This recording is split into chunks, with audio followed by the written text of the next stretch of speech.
E vamos voltar à cronologia do negócio, para não se perder. E você entrou na faculdade com 17, e eu não sei porquê, tem uma coisa de Espanha na sua vida que eu me lembre vagamente? Tem. Eu fiz um intercâmbio durante um ano da faculdade, eu morei na Espanha, eu morei em Sevilha.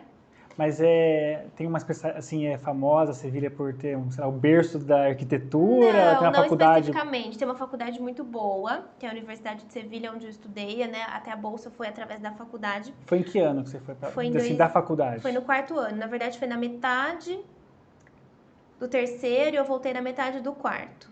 Eu fui no meio do semestre por causa do ano letivo europeu, é diferente. A PUC tem eu não sei como é hoje, né? Mas na minha época tinha um sistema de intercâmbio bem interessante, então tinha um processo seletivo, tinha X vagas para várias universidades pela Europa, acho que na época era só Europa, não sei se hoje tem para mais algum lugar.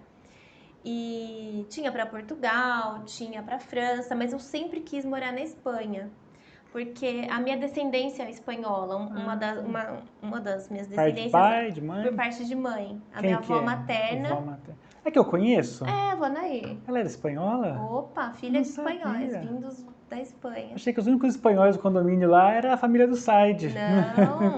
Não, Sua avó também Oh, é. espanholão. Ela tá firme e forte, né? Tá, firme e forte. Poxa, eu vejo ela dirigindo ainda. Minha avó é super ativa. A minha, com essa pandemia, a gente causolou em casa, coitada. Sinto uma saudade, a gente vai de vez em quando, fica um pouco afastado. Mas a sua tá firme e forte. Tá, na pandemia, lógico, né? A gente teve muito mais cuidado com ela, mas assim, a gente não deixou de encontrar, de almoço de final de semana e tal, até E você conheceu parentes lá por causa disso? Eu não cheguei a conhecer, mas eles têm alguns parentes de longe. Quando a minha mãe e ela, inclusive, foram me visitar na Espanha, quando eu morei lá, elas foram sua avó foi. pra cidadezinha que tem parentes, encontraram os primos lá e tal. E daí foi isso, assim, eu sempre quis ir pra Espanha porque eu sempre tive muito contato com a cultura espanhola. Minha avó sempre ensinou a gente a falar espanhol desde pequenininha. Ela tem muita coisa de família, tipo as mantilhas, as coisas. É que nem a gente com a Grécia, né? Que meu avô é grego. Aliás, uma sensação maravilhosa você vindo pro país de origem dos seus avós. Eu fui com meu avô lá umas 2 vezes. Foi muito legal. Ele falou aqui, não sei o quê, tudo que ele contava, né? Os costumes todos lá ainda, é uma delícia. É arrepiante. Você sabe que a minha avó, ela é desfilha de espanhóis, mas a minha avó nunca tinha ido pra Espanha. A primeira vez que ela foi, depois ela, se eu não me engano, ela foi de Mas novo. ela nasceu lá? Não, ela nasceu aqui. Os pais dela nasceram Os dois lá. espanhóis. Mas vieram imigrantes. Pós-guerra, né? Aquela história toda. Né? E ela nasceu aqui. E quando ela foi a primeira vez pra Espanha, foi quando eu morava lá. Então eu viajei, ela e minha mãe. Foi muito legal, as 3 gerações, assim, né? Pena que a minha irmã não conseguiu ir por causa na época de colégio e tal. Foi muito legal. E daí ela, quando visitou os vilarejozinhos, ela se arrepiou, assim, ela se emocionou muito porque ela via os pátios, todos floridos, os pátios sevilhanos, porque a minha família era da Andalucia, era dali de perto de Sevilha, que é o sul da Espanha, que é a região do flamenco, das tapas, das touradas, aquela região que tem toda a cultura muito aflorada e tal. E aí minha avó via aquilo, ela ficou muito emocionada, porque ela lembrava da mãe dela contando, dos pais. Ela falou, é como se eu já tivesse vivido, apesar de nunca ter estado aqui, sabe? Muito legal.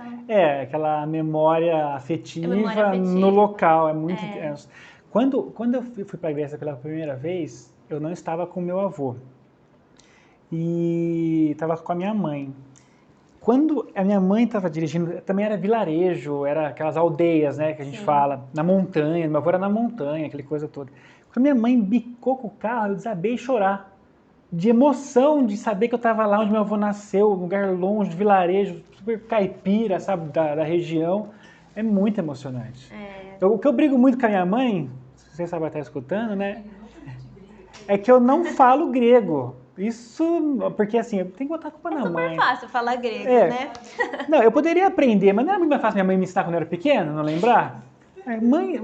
Você fala grego? Minha mãe? Fluentíssima. Que legal, não sabia. Morou na Grécia também. Que legal. Aí eu quero falar grego com ela, eu entendo muita... É impressionante, a gente entende muita coisa, mas não consigo falar, não consigo criar, mas se falar comigo, me vira um pouquinho. Você vai. Mas é isso, essa questão é muito emocionante, de você saber do seu parente. Tem muita gente que que vem de pós-guerra, da Europa, aquela coisa toda. Mas vamos voltar à arquitetura. Sim.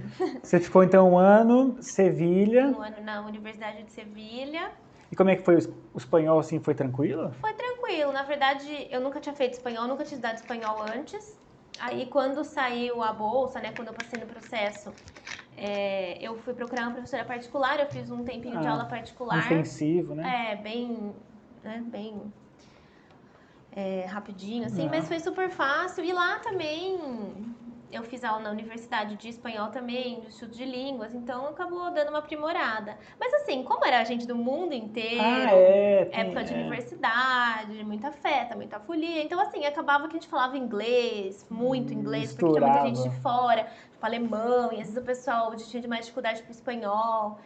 Aí você... E meu inglês já era muito fluente na época, né? Eu nunca tinha pensado em ir para os Estados Unidos, mas eu fiz inglês desde pequena, então meu inglês, eu falo que meu inglês acho que é melhor que meu espanhol. Mas eu aprendi bem, foi super... E aí lá é a mesma forma de aprender?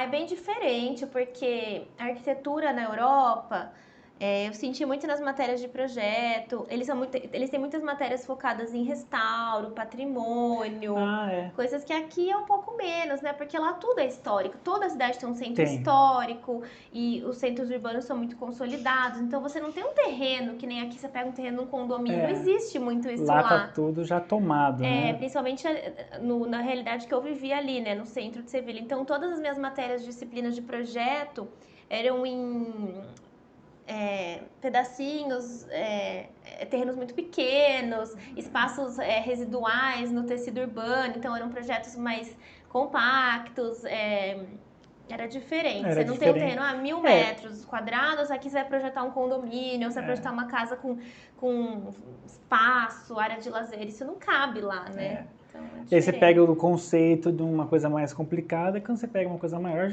facilita um pouco também, né? É diferente. Eu acho que era mais difícil você ter que se adaptar ao que já estava consolidado em volta, sabe? Tinha que levar todo o entorno em consideração. Isso assim, nas disciplinas que eu tive de projeto. Eu não sei como são experiências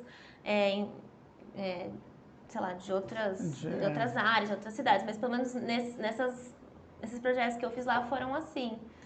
Poxa, que legal. Você não pensou em se formar lá? Não podia? Eu tinha que voltar. Eu tinha que me formar aqui. A bolsa era por 1 ano, mas eu tinha que terminar a universidade aqui.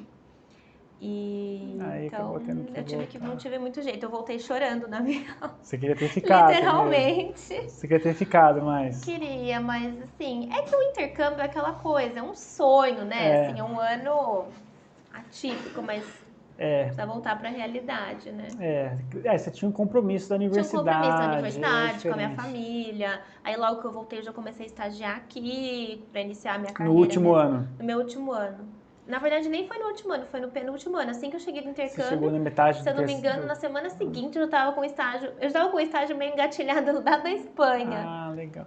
E no final, assim, eu sei que a arquitetura é um pouco de comércio também. Você tem que adquirir o cliente, aquela coisa toda. Mas para você, o fato de ter ido lá, só ficou mais pela experiência ou também como profissional, assim, de clientes, de projetos, melhorou bastante? O que você achou, assim, de impacto?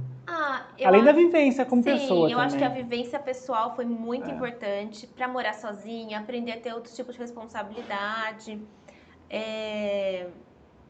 Eu acho que a visão de mundo, eu nunca tinha ido para a Europa. Lá eu viajei muito, cheguei para o Marrocos, para alguns lugares diferentes que talvez se eu não tivesse essa oportunidade eu não teria ido tão jovem, né? Então, assim, você aprende muita coisa e hoje eu trago muito dessas coisas para o projeto. E aí você acaba melhorando muito, assim, o seu currículo, você conta as experiências para o cliente, você acaba impressionando. Conheci muita gente de outras cidades mesmo, tinha muita gente brasileira lá. Então, assim, você acaba fazendo um networking bom, Se né? precisar alguma coisa. Sim. Gostou desse vídeo? Foi um trecho da conversa que a gente teve com a Fabi Rocha, arquiteta. Não se esqueçam de se inscrever no canal, curtir, comentar. Nossas mídias sociais também estão no link na descrição, assim como o da Fabi. E se você gostou, tem mais cortes e também tem o vídeo na íntegra para quem está no YouTube. Também tem as plataformas digitais principais, Spotify, Google, Podcast, Deezer e Apple Podcast. Obrigado.